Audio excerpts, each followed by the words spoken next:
अस्सलाम वालेकुम नाज़रीन, आप देख रहे हैं program the review Kamran Yusuf और शहबाज राना के साथ। द रिव्यू में हम पाकिस्तान की मईशत, खारजा अमूर और नेशनल सिक्योरिटी से जुड़े मामलात पर बात करते हैं। मेन टॉपिक पर आने से पहले मेरे ख्याल में जिक्र करना चाहिए कि पिछले 2 रोज़ से इस्लामाबाद और रावलपिंडी के जो अवाम हैं वो बिल्कुल मैसूर होकर के रह गए, और उसकी वजह यह है कि तहरीक लब्बैक ने जो जुमे के रोज़ ऐलान किया था कि वो इस्लामाबाद की तरफ मार्च करेंगे, और लाहौर में अभी कहीं पर वो मौजूद हैं, पुलिस के साथ इत्तलात झड़पें भी हो रही हैं, लेकिन जो रिस्पांस है यहाँ पर इस्लामाबाद में, इवन बाकी जगहों के ऊपर, वो मेरे ख्याल में अनबिलीवेबल है। आई डोंट नो कि कैसे ये सारी प्लानिंग करते हैं। अभी जो मुजाहिरीन हैं उनका दूर दूर तक पता नहीं है, और तमाम इस वक्त आप अगर रावलपिंडी इस्लामाबाद की सड़कों की बात करें तो मेजॉरिटी जो रोड्स बंद हैं। और शहबाज, जो सबसे मज़ा का खेज़ बात है, मतलब कल भी मैं जब आ रहा था तो मैंने फॉलो किया, क्योंकि 1 रोज़ पहले इस्लामाबाद पुलिस ने एक पूरा प्लान दिया कि मुमकिन जो एहतजाज है उसके पेश नज़र जो रोड्स बंद होंगी, लेकिन उसके मुतबादल भी उन्होंने दिए कि जो लोग अगर ट्रैवल करना चाहते हैं, और ज़ाहिर है ट्रैवल करना पड़ता है, तो वो इस्तेमाल कर सकते हैं। लेकिन इससे पहले भी मुजाहरे होते रहे हैं, और बहुत से ऐसे रूट्स जो हमें चोर दरवाजे सारे पता ही होते हैं, आना होता है आपने, यानी कि इस ऑफिस पहुंचना है, लेकिन अजीब बात है कि जो मुतबादल रास्ते थे वो भी ब्लॉक उन्होंने कर दिए। और जो मनाजिर थे, देखा मैंने लोगों को कि लोग स्ट्रगल कर रहे हैं, एम्बुलेंसेस फंसी हुई हैं, किसी ने हॉस्पिटल जाना है, और फैमिलीज़ के साथ आज भी जब मैं आ रहा था तो कई मील लग रहा था कि लोग पैदल चल के अपनी फैमिलीज़ के साथ, बच्चों के साथ, सामान के साथ वो क्योंकि काम तो नहीं रुकते, और पुलिस वाले, सिक्योरिटी वाले मुख्तलिफ जगहों पे जो उन्होंने लगा रखे हैं कंटेनर्स वगैरह, वो भी तंग आए हुए थे, वो भी फुटपाथ पे आराम से रिलैक्स कर रहे हैं। मुजाहिरीन कहीं भी नहीं है, लेकिन सफ़र जो है वो अवाम कर रही है। और लोग हमारे यहाँ सवाल भी जायज़ करते हैं पिंडी और इस्लामाबाद वाले कि इनको पता नहीं कोई बददुआ है कि कुछ इनका कसूर भी नहीं है, और बेचारे हर कुछ अरसे के बाद, और अक्टूबर नवंबर में तो खास करके ये फेवरेट मंथ है, मौसम अच्छा होता है, बंद कर दिया जाता है, मौसम अच्छा होता है, मुजाहिरीन के लिए आके बैठना आसान होता है। देखिए, आपने जिक्र किया कि इस्लामाबाद और रावलपिंडी के जो शहरी हैं वो इससे सफ़र कर रहे हैं, इंग्लिश वाला भी और उर्दू वाला दोनों। ये सिर्फ इस्लामाबाद और रावलपिंडी के जो शहरी हैं वो इस पर सिर्फ सफ़र नहीं कर रहे। कौन कौन कर रहे हैं मेरे ख्याल हुकूमत को शायद नहीं पता, तो हम बता देते हैं। और उसके साथ ही जब मुल्क में थोड़ा सा सियासी इस्तेहकाम आने लगता है, कुछ आपके मुआशरे में लगता है कि अब हलचल नहीं होगी, ज़िंदगी वापस रूटीन पे आ गई है, तो वज़ीर-ए-आज़म शहबाज शरीफ साहब के अपने ही एडवाइज़र्स, उनकी काबीना के अरकान, उनकी इस्लामाबाद की उनकी चहेती एडमिनिस्ट्रेशन, वही उनके खिलाफ खड़े हो जाते हैं, उनको ऐसे ऐसे मशवरे देते हैं, ऐसे ऐसे काम करते हैं जिसकी at the end of the day जो उसका जो नुकसान होता है वो गवर्नमेंट को होता है, उसकी जो परसेप्शन है, उसकी रेपुटेशन है वो ख़राब होती है। कौन मुतासिर हो रहा है इस वक्त? आपको पता है कि इस वक्त पाकिस्तान के अंदर सऊदी अरेबिया का एक डेलीगेशन आया हुआ है इन्वेस्टमेंट के लिए। वो डेलीगेशन जब पाकिस्तान आया था तो उस वक्त उनके मोबाइल के ऊपर, अगर किसी यहाँ पे सऊदी एम्बेसी है, उनके पास पाकिस्तानी नंबर्स हैं, तो उन पाकिस्तानी नंबर्स के ऊपर अगर कोई डाटा चल रहा था किसी कंपनी का मोबाइल का, वो बंद हो गया। जब वो लैंड किए तो चल रहा था, तो उन्होंने यहाँ से फ्लाई किया, कराची गए होंगे, तो वहां से फिर उन्होंने कहीं लाहौर जाना होगा, तो वो बंद हो गया। कौन सा मुल्क है, कौन सा इन्वेस्टर है जो पाकिस्तान में सरमायाकारी करेगा, जहां पे एक जो आपके प्रोटेस्टर्स हैं वो कैपिटल सिटी से 400 किलोमीटर दूर है, और यहाँ पे सिग्नल्स बंद हो गए हैं, यहाँ पे वाईफाई को भी बंद करने की कोशिश की जा रही है। ये प्लानिंग होती है। और मैं आपको ये भी बताऊं, माजी के हमने बहुत से एहतजाज कवर किए हैं। अगर ये जो एहतजाज है यहाँ पर पहुंच जाता है तो मैं शर्त लगाने के लिए तैयार हूँ, वो मोहसिन नकवी हो, तलाल चौधरी हो, जो भी है, ये रुकावटें उन्होंने हटा लेनी है, और जहाँ पे उन्होंने आना है वहाँ पे उन्होंने पहुँच जाना है। या तो ये हो कि तजुर्बा माजी का रखें कि आप उनको रोक सकें, ये जो रुकावटें हैं ये कारगर साबित होंगी। कभी भी ऐसा नहीं हुआ, और पूरी दुनिया में आपको भी ट्रैवल करने का मौका मिलता है, हमें भी मिलता है। अब दुनिया में टेक्नोलॉजी इतनी ज़बरदस्त हो गई है, इनविजिबल जो सिक्योरिटी है वो ज़्यादा इफेक्टिव होती है बनस्बत आप बड़ी बड़ी रुकावटें खड़ी करके इस तरीके से आप रोक नहीं सकते। और मुझे तो समझ नहीं आती कि इस्लामाबाद छोटा सा शहर है, यहाँ कर जो PMLN के ये मकामी जो नुमाइंदे होंगे, क्या वो लोगों की जो तकालीफ हैं, ये जो सारे मामलात हैं, मैं हैरान था। कल तलाल चौधरी जो हैं वो प्रेस कॉन्फ्रेंस कर रहे थे, उन्होंने कहा था एक आध रोड के अलावा तमाम बाकी रोड्स खुली हैं। आप इतना खुले हम झूठ बोलते हैं, मतलब ऐसा तो ना करें। मेरा ख्याल है कि मोहसिन नकवी साहब हो, तलाल चौधरी साहब हो, एक राउंड लगा लें, मतलब शायद उनको कुछ ख्याल आए यार कि आप ऐसे ना करें। हम ऑफर करते हैं मोहसिन नकवी साहब को, तलाल चौधरी साहब को हमारी गाड़ी में, हम आपको बताते हैं कि रोड्स कहाँ बंद है। हो सकता है आपकी जो गाड़ियां हो उसके आगे ऐसे कोई चीज लगी हुई, हैवी मशीनरी वो उठाती जाती है, उससे वो छलाके भी मरवाते हैं, वो उसके साथ पता नहीं उठा ले, उनकी गाड़ी आगे रख दें। देखिए, दोबारा रिपीट कर देते हैं कौन लोग मुतासिरीन में शामिल हैं। मैं और आप और जो 25-30 लाख की आबादी है इस्लामाबाद की, रावलपिंडी की जो मज़ाफ़ात के इलाके हैं, वो सिर्फ मुतासर नहीं हो रहे, चंद दर्जन अफराज जो मुतासिर हैं, जो पूरे दुनिया में पाकिस्तान की परसेप्शन बनाएंगे। डिप्लोमेटिक कम्युनिटी यहाँ पे बैठी हुई है, आप ठीक है, वो सबसे ज्यादा मुतासिर में शामिल है।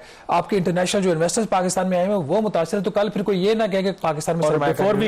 एक छोटी सी बात के जो तहरीके लब्बैक वाले हैं वो कर रहे हैं फलस्तीनियों के साथ इजहार यकजहती के लिए।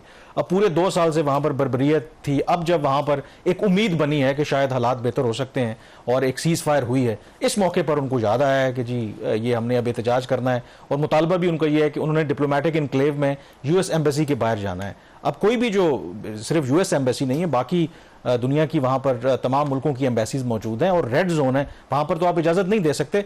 तो इनका भी आई डोंट नो कि क्या थिंकिंग प्रोसेस है। वो तो एक जो लॉ एंड ऑर्डर सिचुएशन है बिल्कुल हुकूमत को मैनेज करनी चाहिए, हमें इस पे कोई इतराज नहीं है और हम लोग उसे बेनिफिट लेते हैं, नुकसान नहीं होता। लेकिन ये जो तरीकेकार है ना लॉ एंड ऑर्डर को मैनेज करने का, ये तरीकेकार दुनिया में नहीं है।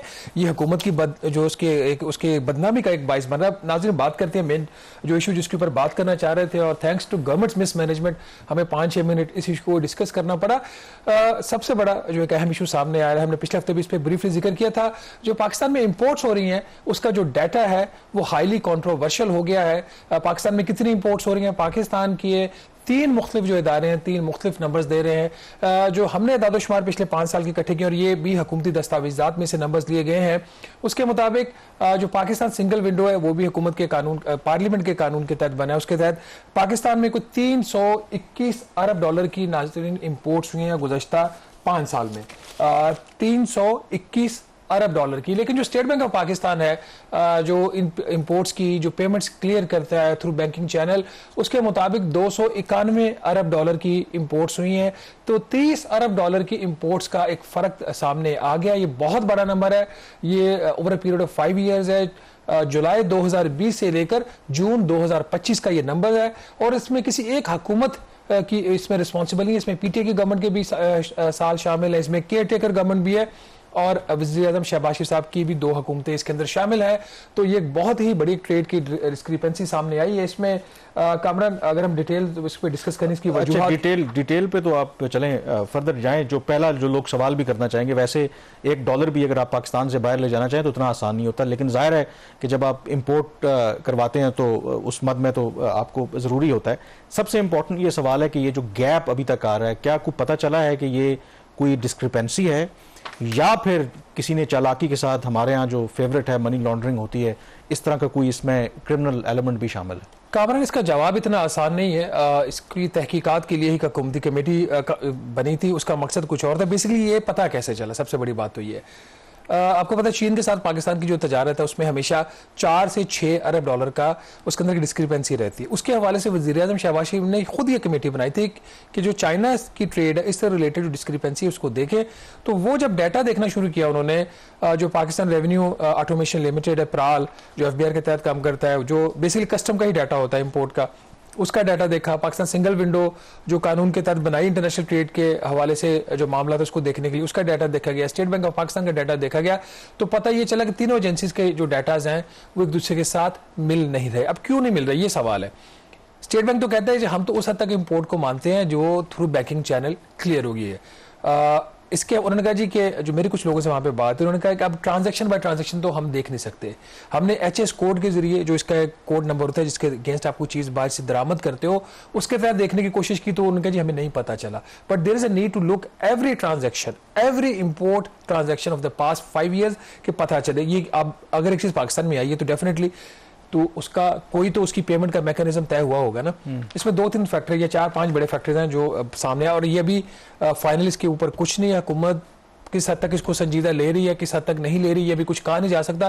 तो हम IMF ने इनको जरूर ये कहा है कि आपकी जो भी फाइंडिंग्स हैं उसको आप पब्लिक करें इसके हवाले से, और जो ट्रेड सीरीज है इंपोर्ट की उसको पिछले 5 साल की जो ट्रेड सीरीज है उसको रिवाइज करें, एक्चुअल जो इंपोर्ट है उसको रिफ्लेक्ट करें।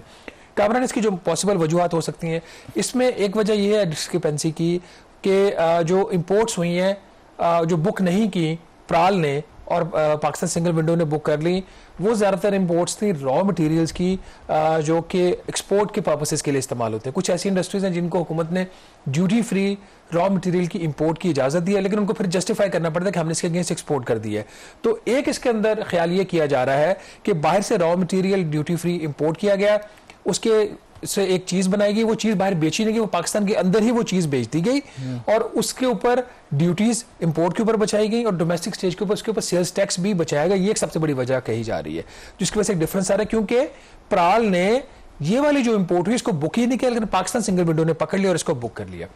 दूसरी चीज ये कि समटाइम्स ये भी हो सकता है कि ट्रेड बेस एक मनी लॉन्ड्रिंग होती है, वो एक फैक्टर होता है। फिर तीसरा, ओपन मार्केट से भी डॉलर खरीद के जो है सेटलमेंट की जा सकती है, वो कैसे की जा सकती है वो एक्सपर्ट्स बेहतर बता सकते हैं।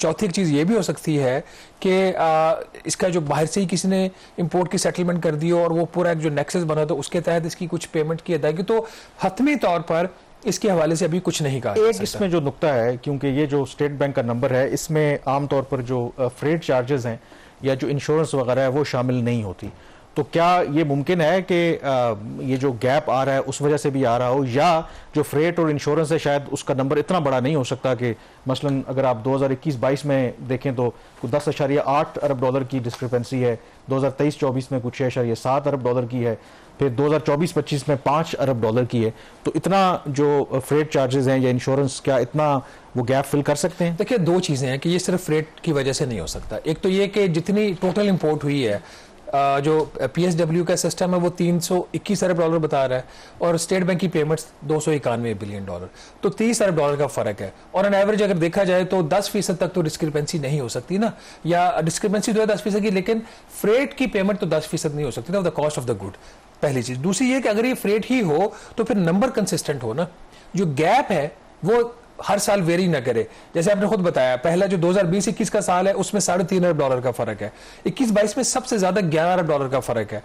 अगर आप यहाँ पर आपसे ये पूछना चाहता हूँ कि 21-22 वो साल था, पॉलिटिकल टर्मोइल था, आपको पता है, हुकूमत भी चेंज हुई, तरीके अदम एतमाद आई, और जब ऐसी सिचुएशन होती है तो जाहिर है कि आप जो अपना सरमायादार हैं अपना बचाने की कोशिश करते हैं।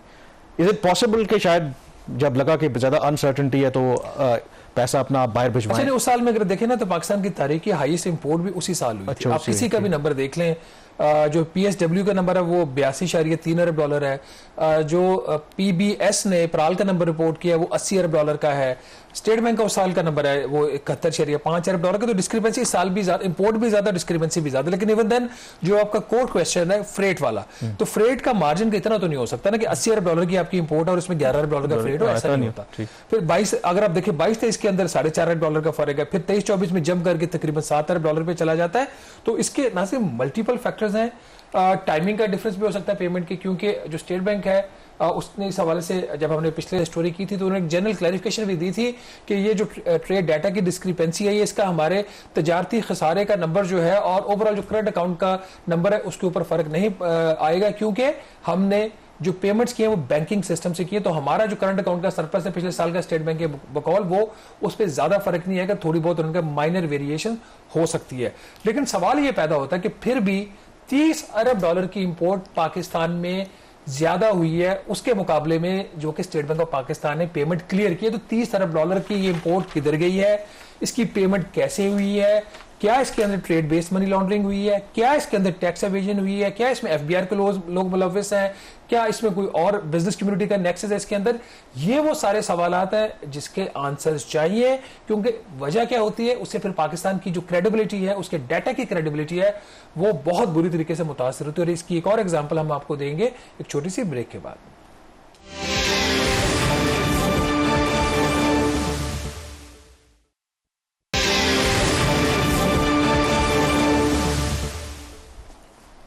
जी, ब्रेक के बाद एक दफ़ा फिर आपको खुश आमदीद कहते हैं। हुकूमत जो है वो सरप्राइजेस देती रहती है, और जो एक और सरप्राइज़ गवर्नमेंट ने दिया है, जो पिछला माली साल था, जो आखिरी क्वार्टर था, उसके उन्होंने जो नंबर्स हैं जो नेशनल अकाउंट्स कमेटी अप्रूव किए हैं, और हैरान कुन तौर पर पाकिस्तान में जो आखिरी जो सहमाई थी पिछले माली साल की, उसमें GDP ग्रोथ जो है हुकूमत ने 5.7% दिखाई है, और इससे फिर ओवरऑल जो पिछले साल जो हमारी ग्रोथ थी 2.7% की बजाय अब 3% हो जाएगी। तो ये हैरान कुन तब्दीली कैसे हुई है कि apparently on the face of it तो लगता है कि नथिंग हैज़ चेंज्ड, लेकिन एकदम से एक क्वार्टर के अंदर 5.7% की ग्रोथ, क्या ये रियलिस्टिक है?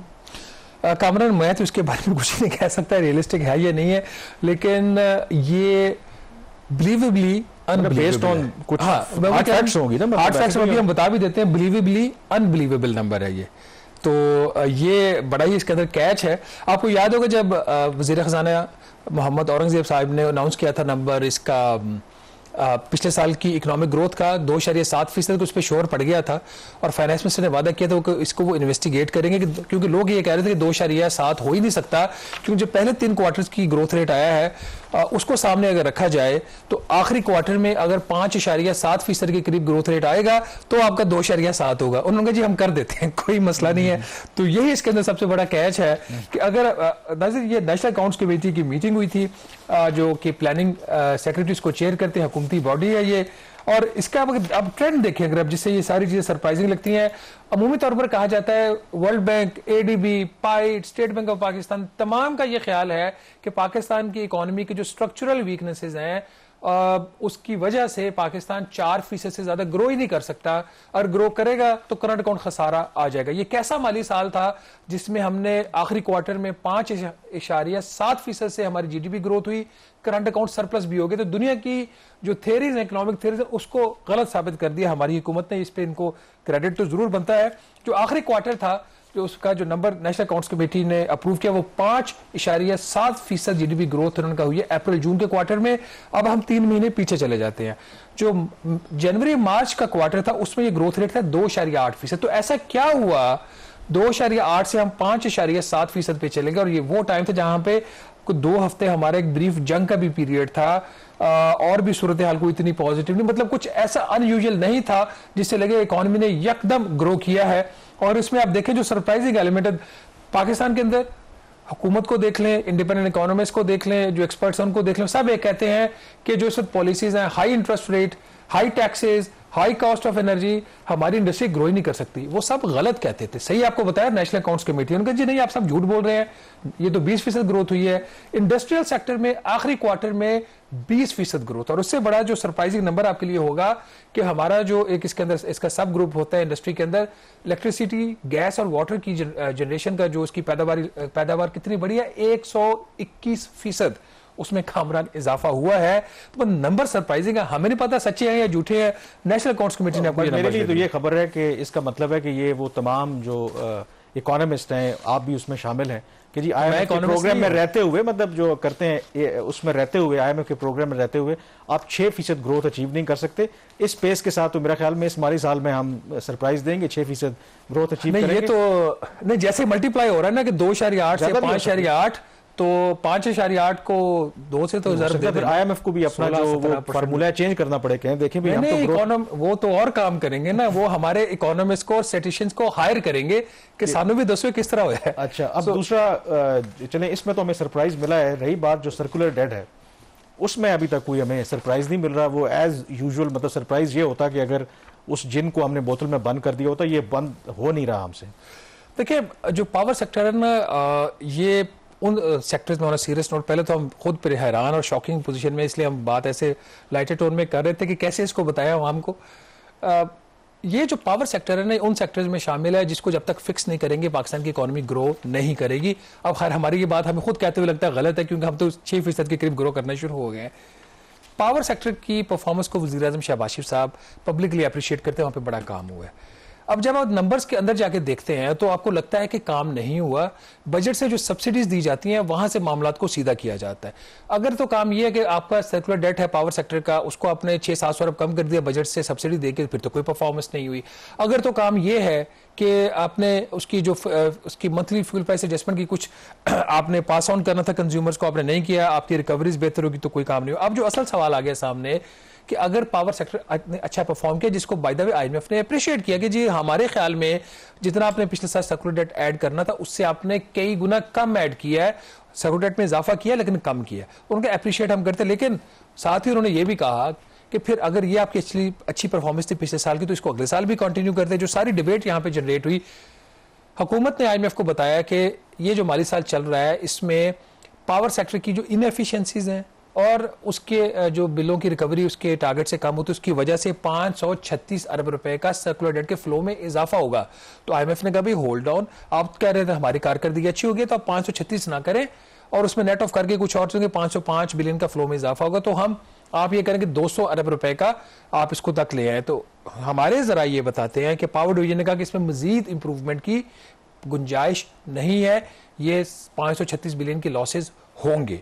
अब चूंकि ये बात बंद कमरों में हुई थी, कुछ चीज़ हमारे पास है जो हमें पता था, ये वहाँ पे बात हुई है, बट उसमें फिर हमने पावर डिवीजन के तर्जुमान का इस पे मौक़िफ़ लेने की कोशिश की। उनको हमने 2-3 सवालात भेजे कि क्या आप IMF आपको एम्बिशियस टारगेट दे रहा था सर्कुलर डेट के फ्लो को 200 अरब रुपए तक रिस्ट्रिक्ट करने का वर्सेस योर टारगेट, उसका उन्होंने जवाब नहीं दिया। फिर हमने पूछा कि आप इनएफिशिएंसीज और जो लॉसेज हैं उसमें उसकी मद में कितना इजाफा करें, तो पावर डिवीजन के तर्जुमान ने हमें जवाब देना पसंद नहीं किया। अगर कारकर्दगी बहुत अच्छी थी तो आके डिफेंड करते।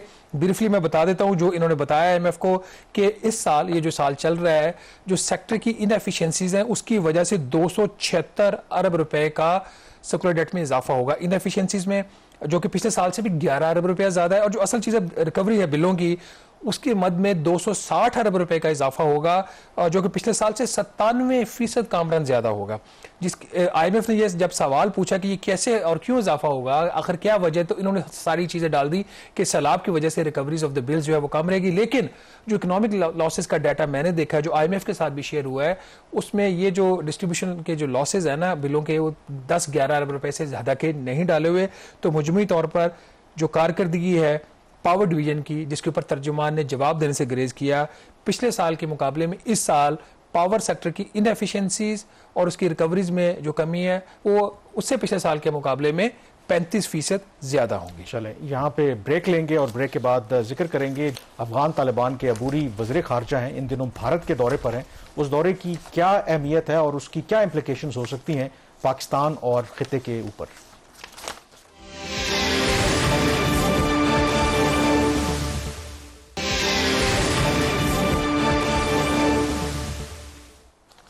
जी, ब्रेक के बाद एक दफ़ा फिर आपको खुश आमदीद कहते हैं। आज से चंद साल पहले अगर किसी ने आपको ये कहा होता कि एक वक्त आएगा अफगान तालिबान दोबारा इक़्तिदार में आएंगे और दोबारा इक़्तिदार में आने के बाद उनके जो वज़ीर ख़ारजा हैं वो 6 रोज़ा न्यू दिल्ली का विज़िट करेंगे, तो शायद कोई भी उसको मानने के लिए तैयार ना होता, इवन भारत या पाकिस्तान भी मानने के लिए तैयार ना होता। लेकिन इंटरनेशनल रिलेशंस में कब क्या हो जाए ये पता नहीं चलता, और हकीकत में ये हो रहा है। इन दिनों अफगान तालिबान के अबूरी वज़ीर ख़ारजा अमीर खान मुत्तकी भारत के दौरे पर हैं। 6 रोज़ा उनका दौरा है, कल उनकी मुलाकातें आम हुई हैं जो भारत के वज़ीर ख़ारजा हैं। और इसमें जो सबसे इम्पोर्टेंट अगर आप इमीडिएटली टेक अवे की बात करें, एक तो सबसे पहले वैसे तो अफगानिस्तान और भारत के हमेशा से एक रिलेशनशिप स्ट्रॉन्ग रहे हैं, लेकिन कभी भी इससे पहले जो भारत है उसने अफगान तालिबान के साथ इंगेज नहीं किया, क्योंकि अफगान तालिबान को वो पाकिस्तान की प्रॉक्सी समझते थे। लेकिन अब हालात यकसर बदल गए हैं और वहाँ पर जिस तरीके से रिसीव किया गया है जो अफगान तालिबान के अमीर हैं, अफगान तालिबान के जो वज़ीर ख़ारजा हैं, वो भी आई थिंक शो करता है कि इंटरनेशनल रिलेशंस में जो दोस्तियां और दुश्मनियां परमानेंट नहीं होती, इंटरेस्ट जो है वो परमानेंट होते हैं।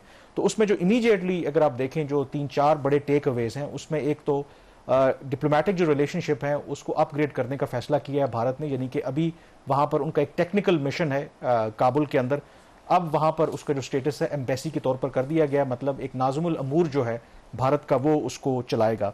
फिर क्योंकि इस विजिट का एक और पर्सपेक्टिव ये भी है कि एक तरफ पाकिस्तान और भारत के दरमियान जो टेंशन है वो उरूज पर है, दूसरी तरफ अफगानिस्तान और पाकिस्तान के ताल्लुकात भी खराब हैं।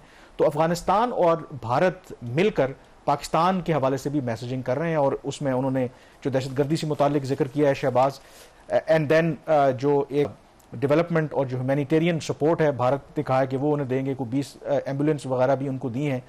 And then more importantly I think एक तो ओवरऑल ये तो हम बात करते ही रहते हैं कि भारत जो है वो अफगानिस्तान की सरजमीन पाकिस्तान के खिलाफ माजी में भी इस्तेमाल करता रहा है और अब भी वो इस्तेमाल कर रहा है, और अफगान तालिबान से कुर्बत से मजीद चीज़ें ख़राब होंगी। एक और जो इशू जिसमें आई थिंक इंडिया ने ऑफर किया है जो अफगानिस्तान के वाटर रिसोर्सेज हैं कि हम आप उसमें हेल्प कर सकते हैं। अब ये बहुत अहम नुक्ता है क्योंकि एक तरफ इंडस वाटर्स ट्रीटी सस्पेंड है, आपको पता है, दूसरी तरफ जो कई दरिया हैं, कम से कम 5 दरिया और ट्रिब्यूटरीज हैं जो अफगानिस्तान से पाकिस्तान बहकर आते हैं। मेजर को दरिया काबुल है, उनका दरिया काबुल है, और बाकी भी इसमें अगर आप देखें कुरम रिवर है, गोमल रिवर है, स्वात रिवर की ट्रिब्यूटरीज हैं, चित्राल और कुनहार का जो सिस्टम है वो भी हम शेयर करते हैं जो अफगानिस्तान के साथ। तो ये जो वाटर मैनेजमेंट की बात हो रही है, अब इसको इस अंदाज से भी देखा जा रहा है कि जो भारत है वो हमें वैसे ही थ्रू वाटर को वेपन इस्तेमाल करना चाहता है, तो अब वो अफगानिस्तान को भी एंगेज करके पाकिस्तान के लिए ट्रू फ्रंट सिचुएशन कामरान, ये सारी चीजें बाद में थी। जो पहले फंडामेंटल सवाल आता है, जब आज से 4 साल पहले तालिबान ने टेक ओवर किया था, तो 2 ममालिक जिनको शदीद मायूसी थी, एक उसमें अमेरिका था और दूसरा इंडिया था।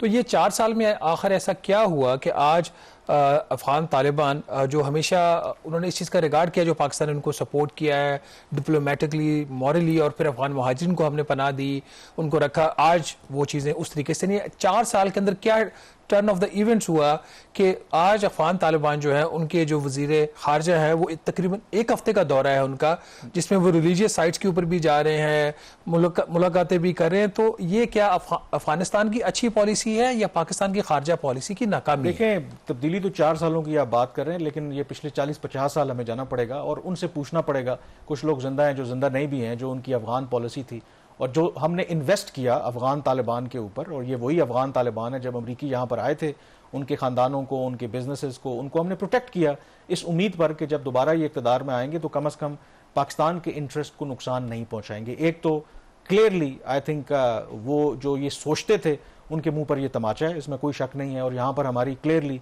जो भी जिनकी पॉलिसी थी उन्होंने फोरसाइट नहीं किया और ये उसका यहाँ पर नतीजा निकला। और एक चीज़ ये इस्टेब्लिश हो गई, ये रिस्पेक्टिव अफगान तालिबान हो, कारजाई हो, अशरफ गनी हो, एक चीज़ क्लियर हो गई है कि आप उस तरीके से अगर आप चाहते हैं कि ये आपके हामी होंगे तो इनके बारे में कहा यही जाता है कि ये वक्त पर आपसे फायदा जरूर उठाएंगे, लेकिन वक्त आने पर ये सिर्फ अफगान तालिबान की बात नहीं है कामरान, दुनिया का कोई भी मुल्क होगा, हम भी ऐसे ही करते हैं, पाकिस्तान भी ऐसा करता है, अमेरिका भी, ये तमाम ममालिक यही करते हैं। लेकिन उसमें जो सबसे इंपॉर्टेंट आई थिंक इसमें पहलू है कि एक तो हमें इंट्रोस्पेक्ट करने की जरूरत जरूर है कि ये आखिर क्या हुआ है, क्योंकि ये एक बहुत बड़ी डिप्लोमेटिक आप सक्सेस कह सकते हैं इंडिया की। हालांकि इंडिया ने भी ये जो स्टेप लिया है, क्या इसको इतना वेट देना चाहिए? क्या वाकई टेबल टर्न हो गए या अभी उन्होंने एक पोस्चरिंग की? देखिए, ये टैक्टिकल मूव जरूर है, और लेकिन इस मौके के ऊपर जो इंपॉर्टेंट बात है, इंडिया तो हमेशा चाहता है कि पाकिस्तान को, खास करके मई में जो कुछ हुआ, कि जहां जहां पाकिस्तान को नुकसान पहुंचाया जाए, पाकिस्तान को नुकसान पहुंचाने के लिए वो एफर्ट करेगा। इसीलिए तो वो अफगान तालिबान, जिनको वो दहशतगर्द समझते थे,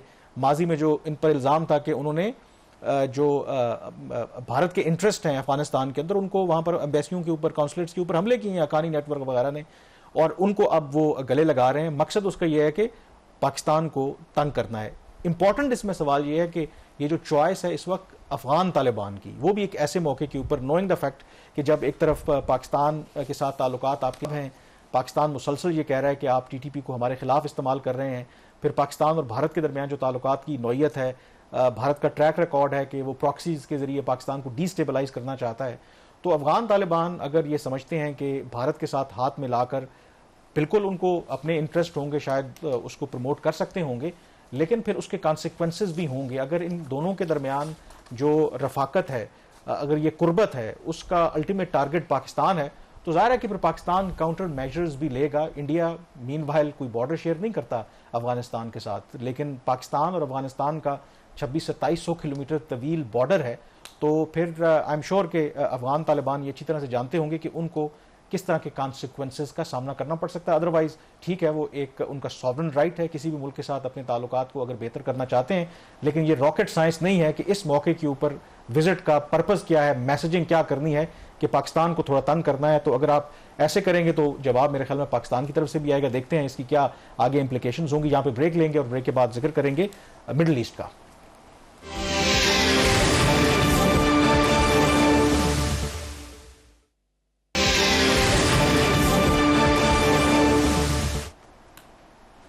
जी, ब्रेक के बाद एक दफ़ा फिर आपको खुशामदीद कहते हैं। कल जो नोबेल पीस कमेटी है उसने ऐलान किया कि इस साल का जो अमन का प्राइस है वो किसको मिलेगा। उस पर बहुत ज़्यादा लोगों की नज़रें थी, क्योंकि जो अमरीकी सदर ट्रंप हैं वो दावेदार नहीं बल्कि वो समझते हैं कि वो हकदार हैं कि जिस तरीके से दुनिया में उन्होंने जंगें रुकवाई हैं, और ख़ास करके जो इस हफ्ते बड़ी डेवलपमेंट हुई है कि बिलाखिर 2 साल जो गाज़ा में जो कुछ होता रहा, एक पहले मरहले के दौरान एक अग्रीमेंट जो है वो हुआ है, तो उसके बाद समझा जा रहा था कि शायद अमरीकी सदर ट्रंप जो हैं उनको इस साल के लिए नॉमिनेट किया जाए, लेकिन ऐसा हुआ नहीं। और उस पर मेरे ख्याल में मुख्तलिफ मीम्स भी चल रही हैं, उस पर तो फिर बाद में बात करेंगे। बट अगेन जो अमरीकी सदर ट्रंप हैं उनका जो रद्द-ए-अमल था, उन्होंने कहा देखिए उन्होंने 8 जो जंगें हैं वो रुकवाई हैं इंडिया पाकिस्तान का, फिर उन्होंने जिक्र किया और कहा भी कि 7 जहाज़ गिर गए थे और अगर वो इंटरवीन ना करते तो ये जंग जो है वो उस तरीके से जारी रहती और नुकसान होता। खैर, जो ओवरऑल आई थिंक जो सबसे इंपॉर्टेंट बात, हम पहले भी बात कर रहे थे जब 20 नुकाती ये प्लान आया था तो बहुत ज़्यादा स्केप्टिसिज्म था कि ये बिल्कुल इसके अंदर बहुत से गैप्स हैं, शायद इंप्लीमेंट नहीं हो पाएगा, लेकिन बिलाखिर इसमें ब्रेक थ्रू हुआ है। और उसमें आई थिंक ये अलग बात है कि किसके फेवर में है किसके नहीं है। जो अमरीकी मीडिया भी रिपोर्ट कर रहा है कि इसमें बहुत हद तक जो किरदार है ट्रंप का, ट्रंप ने प्राइवेटली ठीक ठाक जो है इजरायली प्राइम मिनिस्टर के ऊपर दबाव डाला है और उस दबाव की वजह से वो पीछे हटे, उनको बड़ा क्लियर उन्होंने मैसेज दिया है। और अब एटलीस्ट जो एक बड़ा रिलीफ मिला है कि पहले मरले में जंग बंदी हो गई है और जो उसकी दूसरी शिक है कि जो भी इस वक्त कैदी हैं हमास के पास उनको वो रिहा करेंगे, उनके बदले वो 2000 के करीब जो फ़लस्तीनी कैदी हैं इजराइल उनको छोड़ेगा। और फिर कुछ जो रीलोकेशन है इजरायली ट्रूप्स की गज़ा, उसके हवाले से ये बात हो रही है। तो it's a big breakthrough. बहुत सी चीज़ें अभी तय होना बाकी हैं, but hoping, people are hoping कि ये लास्टिंग पीस की तरफ जाएगा। अल्लाह करे, क्योंकि कुछ चीज़ें अभी वक्ती तौर पे ये लग रही हैं कि उस तरीके से पैलेस्टीनियंस की फेवर में नहीं है, क्योंकि वो एक ख़ास हद तक पीछे जा रहे हैं। गज़ा की जो स्ट्रिप है उसको खाली नहीं इसराइली फोर्सेस कर रही। ये फेजेस में होगा और गॉड विलिंग कि ये इंशाल्लाह इस दफ़ा पीस हो जाए ड्यूरेबल। जहाँ तक ट्रंप साहब के अवार्ड की बात है, उनकी नॉमिनेशन गालिबन जो डेडलाइन होती है नॉमिनेशंस की उसके बाद हुई थी, तो टेक्निकली वो क्वालिफाइड नहीं थे। पाकिस्तान ने उनकी नॉमिनेशन जून में की, इसराइल ने जुलाई में की, तो हो सकता है उनको अगले साल अवार्ड मिल जाए अगर ये गज़ा वाला जो पीस डील है ये ड्यूरेबल साबित और वाकई होती है तो जनरली मेरे ख्याल में, क्योंकि आपने बराक ओबामा को नोबेल प्राइज दिया जिन पर मेरे ख्याल मिलियंस ऑफ लोग जो इराक और अफगानिस्तान में उनकी वजह से मरे थे, उनको आपने नोबेल प्राइज दिया। और ट्रंप इस वजह से वो ज़रूर कहते हैं कि वो शायद जो बराक ओबामा है ज़्यादा सोफिस्टिकेटेड थे, बड़े इंटेलेक्चुअली लेफ्ट की तरफ वो करते थे, लेकिन अगर पॉलिसीज़ उनकी देखें, उनके दौर में सबसे ज़्यादा जो ऑक्यूपेशन भी हुई अमेरिका ने, जो लोग मरे भी, लेकिन क्योंकि उनका पर्सोना ऐसा था कि उनको नोबेल प्राइज दिया गया, तो ये भी उनका गिला है कि मैं तो एज अ पीस मेकर हूं, मुझे आप अवार्ड नहीं देते। व्हाइट हाउस के तर्जमान के इसके ऊपर कोई रिएक्शन भी है? उन्होंने कहा कि सियासत को फौकियत दी गई, ये नोबेल जो अमन कमेटी है। वैसे देते तो हैं सियासत को, हर जगह पे होता है, IMF में भी सियासत है, वर्ल्ड बैंक में भी सियासत है, अमेरिका खुद अपने जो उसके ऑब्जेक्टिव है फॉरेन पॉलिसी के थ्रू इंटरनेशनल फाइनेंशियल इंस्टीट्यूशन हासिल कर रहा होता है। लेकिन जिनको नोबेल पीस अवार्ड दिया गया वो भी जो शख्सियत है उनका भी उसका प्रॉपर उनका भी एक हक तो बनता था। और जिसमें मेरे लिए एक मैसेज ये था कि जो रेजिस्टेंस होती है उसको कहीं ना कहीं और कभी ना कभी एक्नॉलेज कर लिया जाता है। अब उसके अंदर क्या पॉलिटिक्स है that I do not know, क्योंकि मैं इस चीज को मुझे इसके ऊपर स्टडी नहीं है। बहरहाल जो इम्पोर्टेंट प्रेसिडेंट ट्रंप की जो उम्मीदें हैं वो भी खत्म नहीं हुई। और सबसे इंपॉर्टेंट बात है कि फोकस अगर आप मिडिल ईस्ट की बात करें तो उसमें पाकिस्तान बड़ा एक किरदार रहा है। इनफैक्ट ये जो डील हुई है इसमें US, इजिप्ट, कतर और जो तुर्की हैं वो बराह रास्त ये ब्रोकर करवाई उन्होंने और गारंटर्स भी हैं। लेकिन पाकिस्तान की इसलिए आई थिंक पहले जो मुज़ाकरात है उसमें शामिल रहा है, और जो इंटरनेशनल स्टेबलाइजेशन फोर्स का तस्करा हो रहा है, मुमकिन तौर पर उसमें पाकिस्तान का रोल हो सकता है। आज भी पाकिस्तान के वज़ीर ख़ारजा और जो इजिप्ट के वज़ीर ख़ारजा हैं उनके दरमियान राब्ता हुआ है, तो आई एम श्योर कि इन्हीं इशूज़ के ऊपर डिस्कशन हो रही होगी। लेट्स होप कि ये जो स्टेप लिया गया है ये लास्टिंग पीस की तरफ जाए। और अगर आप गज़ा के अवाम का रिएक्शन देखें, जितना उन्होंने दुख सहा है, जितना जुल्म उन पर हुआ है, तो उनके चेहरों पर एक रिलीफ है। और लेट्स होप कि ये जो रिलीफ है ये आर्जी ना हो बल्कि परमानेंट हो। प्रोग्राम द रिव्यू से इतना ही। कामरान यूसुफ और शहबाज राना को इजाज़त दीजिए। अल्लाह हाफिज़।